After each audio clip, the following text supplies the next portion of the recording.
I'm just saying, I want you to concede something that's absolute common sense. You're an atheist, so you believe the scientific impossibility that nothing created everything. I mean, it can't be nothing. We all have to start from some point. I wouldn't say nothing created it. There had to be something there in the beginning. You like Richard Dawkins, don't you? Well, I mean, yeah, I like him. Do you believe nothing created everything, a scientific impossibility, which is what he believes? You don't believe in a creator of all things? If he says that, I think it's a very strange thing to say. Well, he says it. It's insane. Nothing can't create anything because it's nothing. There has to be something in the beginning. Nowhere in our history of human reality has something kind of just appeared out of nowhere. Do you believe that nothing created everything? No, because nothing can perform actions. That makes no sense. It's a default position. If you're saying nothing created everything, then you're agreeing with Richard Dawkins. You're mischaracterizing Richard Dawkins, because Richard Dawkins, I'm sure he didn't say that. That seems ridiculous. Professor Richard Dawkins, arguably the world's most high-profile atheist, believes that in the beginning there was nothing, and that nothing created everything. As he attempts to justify this belief, admitting that it defies common sense, the learned professor calls nothing something. Watch the reaction of his audience. Of course it's counterintuitive that you can get something from nothing. Of course common sense doesn't allow you to get something from nothing. That's why it's interesting. It's got to be interesting in order to give rise to the universe at all. Something pretty mysterious had to give rise to the origin of the universe. But exactly what's meant by nothing, but whatever it is, it's very, very simple. And why is that funny? Well, I think it's a bit funny to be trying to define nothing.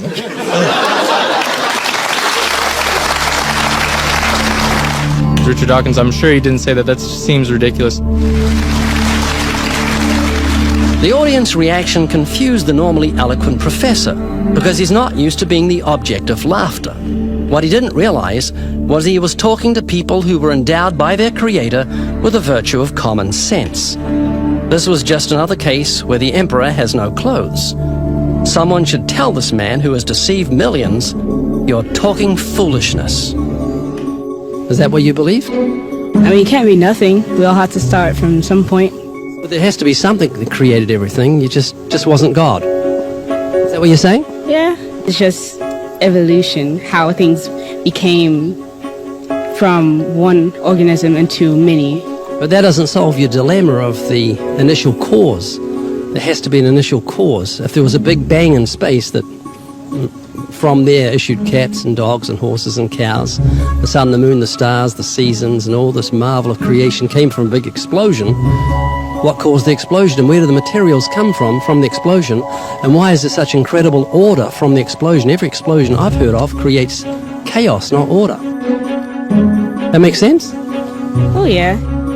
This is what you're looking for. If you were looking for truth, this is your information that you need to say, wow, that's logical. How could all this design from the atom to the universe, an incredible order, just happen by accident? Because an atheist actually believes nothing created everything, which is scientifically impossible.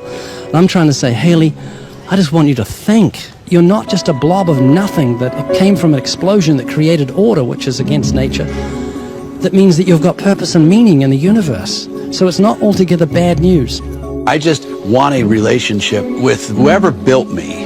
This is too much, too weird that it happened by accident. It didn't happen by accident. I don't feel that.